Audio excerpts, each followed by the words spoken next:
back. BitSummit 2023, The Mix. We got another awesome game shown for the first time, Tokyo Underground Killer, and I'm with the developer slash publisher, right, of the game? At the moment, yeah. At the moment. You may be trying to find some publishing. We'll see. Yeah, so introduce yourself in the game. Hey, I'm Danny Chassi. I'm the studio head and director for Phoenix Game Productions in our game Tokyo Underground Killer. And yeah, Tokyo Underground Killer is a super fast-paced action game. It takes place, as the name implies, it takes place in Tokyo. It's a very surreal rendition of Tokyo, made out of neon and silhouettes. The game is very, very fast-paced. It's all about, like sword combat mixed with something that we call the blood skills. So the game's core pillars were neon and blood. Neon represents obviously the visuals, but also the feeling of speed in the game. Blood represents the combat, but also these skills that the player uses. They are part of this magic realism that we have in our world. The illustrations look very gorgeous. I see a similar style.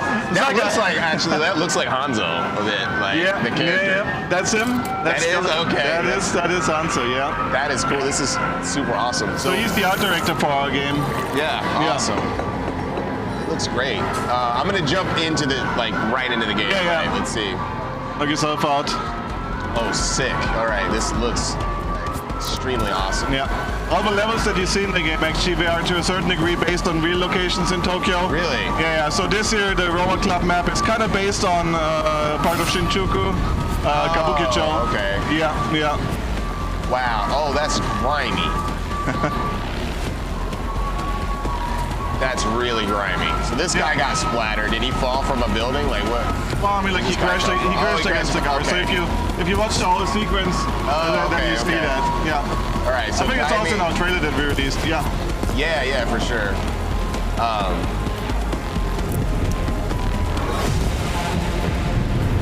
right, so I'm gonna jump into the combat right now.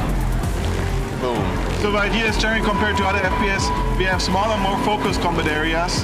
So in each mission, you have to get up to a target that you need to take out. And there we go. I actually jumped. Yeah. That's hilarious. And each of the missions were split up into 3 different combat areas, and they gradually get more difficult. In each area, we introduce new enemy types, new weapons, so there's always something new for the player to pick up. So am I pressing this? Yep, that's the blood scanner that you're using right now. Okay. That allows you to see certain things like these special switches that we have here. So other, yeah? Oh, go ahead. No, so other games, obviously we have like switches and all that. In our case, instead of switches, we have these things called the blood keepers. So we're sticking with the theme of blood. You have to take these guys here out. And they are basically the switches that allow you to get to the next area. Oh, okay. So I have to go in here. Yeah. You also, like the blood scanner that you just used, you can also use that to suck blood vials in. Yeah, it saves you some of the busy work. Oh, wow. So I can suck the blood from those dudes? Yes. Okay. And I'll show it to you in the next area, but if you have enough blood, then you can also use that to use your different blood abilities, your blood skills. Okay. So in between like the combat rooms, we have like these short story sequences. The idea is basically that we cool things down a little bit before it gets more intense in the next area again. What kind of games influenced like some of the ideas behind this one? Oh man, like it's just a mix of different things. I mean, people often tell me like that, they see some kind of influence from Grasshopper, and I mean, not gonna lie, like I'm a big fan of Killer 7, those kind of games. Killer is dead, absolutely awesome games. So that's definitely been an influence. Other than that, honestly, like a lot of movies. John Wick is something that often came up when we were talking about the game, yeah. So what platforms are you targeting? Right now we announced it for PC, it's coming out for Steam, but we are currently also looking in ports for next-gen platforms. So hopefully we'll have announcements soon. But yeah, I mean the big ones you can imagine. This is sick. I love how you can pull out your weapon as your second. That's so dope. Yeah, but it's super important that everything feels very snappy, right? You can quickly switch around between weapons. And then how do I super switch smooth. between the Desert Eagle and like I had the fist, right? Also, or is that my sub? So the fist, that's one of your blood skills. If you look at the bottom left, you see there's two blood I skills. see. So, okay, Yes. cool. And if you press the button again now, too late. I'll show it to you later. There's a chance to get an additional blood refill, so you immediately can use another blood skill. Oh, okay. Yep. Those are cooldown for the blood. Do I need more blood to do them? Yes. So when you used all your blood, it goes down to 0 again, unless you used the chance time that you get. I'll show it to you afterwards. If you press the button, if you use the blood skill now and then, as the blood goes down, and if you go, if you press your blood skill again, At the as right you go, time. at the right time, okay, then you cool. get another chance to use the blood skill. Can you tell us a little bit about the story of the game? Yeah, so the protagonist, his name is Kobayashi. He works for Japan's biggest crime syndicate, Kobayashi.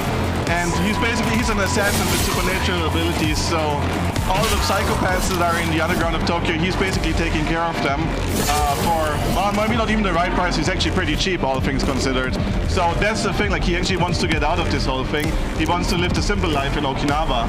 And the more he tries to do that, the more he gets sucked into all the mess that's happening in Tokyo. And all the bosses that he has to assassinate, slowly over time he realizes they are all tied together with a dead cult musician. And yeah, so in the end, like he tries to get out of this job, but yeah, it just becomes more and more difficult for him. Yeah, the character designs are super, super dope. And yeah, you were talking about how snappy it is. It just feels natural, kind of similar to, oh, well, got a new skill? Yep. Okay. So this how do I dude that change you my saw, skills? So yeah, it's basically either LB or RB. You can have two skills at the same time. If you go here to this nice guy here, the bento Oh, you man. switched them here. Yeah, you can switch it here. Okay, so Yeah, you just go here in the menu. You can switch it out. I have the blood amp. I got the bloody punch. Yeah. So I'll swap that with the quake, so I can try that out. The quake is really nice for AOE effects. The punch is more straightforward, but it allows you to just like straight go through multiple enemies if you time it right. Oh, that's dope.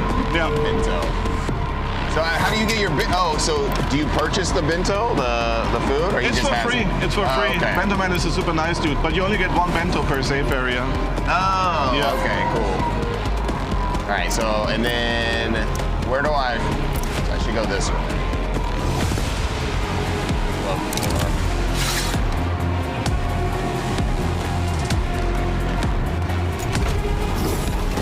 And how long have you been developing the game? So basically, since we opened up the company in 2019, initially we were only 2 people, so we had a bit of a slow ramp up. That's also why it took pretty long. So right now we're in our 4th year of development, and right now, yeah, I mean we're seeing the light at the end of the tunnel. Getting pretty close now after such a long time. You started in 2019. Yeah, that's correct. So right before COVID. Yeah. And so how did that affect your plans? I mean, back then we were talking about getting an office, and that all went just out of the window. Yeah. So it all just went remote. But the good thing is, like many of us, we worked remotely in the past already. I mean, my first game that I worked on was Rise of the Triads 2013, and it was done almost completely remotely. Okay. So it was like, yeah, it wasn't something strange or new to us. So how big is the team now? Right now we're 15 people. 15? Yeah. We had quite a bit of a ramp up recently, trying to get it out. Yeah. So is it really about content now, like making as many levels? Yeah, for the most part. I mean, we know what we want to do. We have a lot of stuff in there right now. It's just tying everything together, right? Making it a whole. And obviously, as we develop, like there's still things that we want to fix, that we want to improve, and all that. But yeah, it generally is about like tying it all together. So what game is this in your guys' basically catalog of games that you've developed? Well, if you talk about genre, we just call it a blood-fueled action game. Like oh my god, I got killed. Oh man, gotta give it another try. But how many games have you guys developed? So- and you're from your team. I mean, like, as far as our company goes, I mean, many of our developers have worked previously at companies like Platinum Games or Yeah. Grasshopper, Ubisoft. This is our first original title. Oh, okay. Yep. Cool. We worked, besides that, we worked with Capcom together on the Resident Evil 4 remake. And Which one? Resident Evil 4 remake, the one that came Oh, out you this guys year. worked on that? Yeah. Oh, what did you guys do in it? I mean, I can't go into specifics, but parts of game design, art, yeah. I mean, the things that are also important to us in this project here. That's cool. So I'm just curious because it's a different culture, right? Yeah. You can't go into specifics. That's a cultural thing. So why can't you go into specifics? I'm just curious. As someone from the West. I mean, it's just, I mean, like someone might send assassins after me, so... Wait, what? Someone might send assassins after me. And we still like have a game to finish here. Yeah. Yeah. Oh, that's so interesting. Because I've talked to other developers, it's like the same thing. Like, Yes. even if it's something like minute or whatever, it's like you can't talk about the specific things. That's really interesting. Did I go the... Okay, more ninjas. There we go. It's so satisfying. There's also a shotgun behind you. Oh, okay, I got it. Okay, so I had it before. I just gotta grab it again. Okay. Now. What? I mean, it's the robot club. Oh, okay. I was like, I didn't see that before. I'm like, dude, do I have to kill this thing? Will it squish me? Nah, it's just chilling out.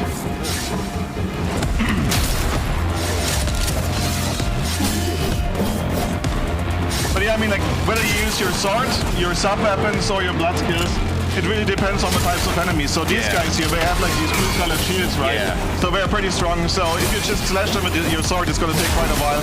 But if you use your blood skills or your some of your weapons, your sub-weapons, you can take them out fairly quickly. Oh, that's sick. Oh, no. I don't think I've used that one yet. Yeah, that's the blood MP. So that allows you to stun enemies for a short amount of time. Oh, okay. How large is the game gonna be? Is it like gonna be? It's more focused on these like really cool areas. But... Yeah. So, I mean, if you're just talking like core gameplay time, I would probably say around 7 hours or so. Nice. But the thing is, there's this whole other component to the game. Like you have your own small apartment in the middle of Shinjuku, where you can put in like idle goods and everything. You get your next mission briefing, and you can actually go out into the nightlife in Shinjuku. Oh, really? Yes. Okay. And then we have it all in. So you can play pachinko. You can play VR machines. Oh, you can that's dope. you can buy your latest idle music, and you can also buy new blood skills, obviously. But yeah, there's a lot of stuff in there. So if you enjoy the mini games, if you spend your time with there, it can easily become even more. I mean, this is super cool. I think folks need to definitely pick this up. Is it on? Can you wishlist it now? Yes. Is there a demo up yet? Not yet? No demo yet. No, like we wanted, but I mean, we got a demo here, right? So we want to make it public when we get closer to release. But yeah, you can wishlist it. It's on Steam already. Awesome. Yeah, so definitely wishlist the game. Do you have a release date? We're just kind of letting that down, but we're aiming for close to mid-2024. Okay. Nice. And which platform? PC right now, but we are also looking right now into next-gen platforms. So we'll announce something about that a little bit later down the line. Okay. Awesome. Tell us where to find you and the team and then the game. So I mean, like on Twitter, you can find us under PhoenixGP_JP. We're also on Instagram with Phoenix Game Productions, and we also have our website, phoenixgp.co.jp. So yeah, you can get with us in touch there. Yes, thank you so much. The game is phenomenal. It feels so good. It's a treat to play it. 'Cause I heard so much about it. Awesome. We're trying our best. Thank you, man. Yeah, it's gonna be sick. It's so sick. Okay.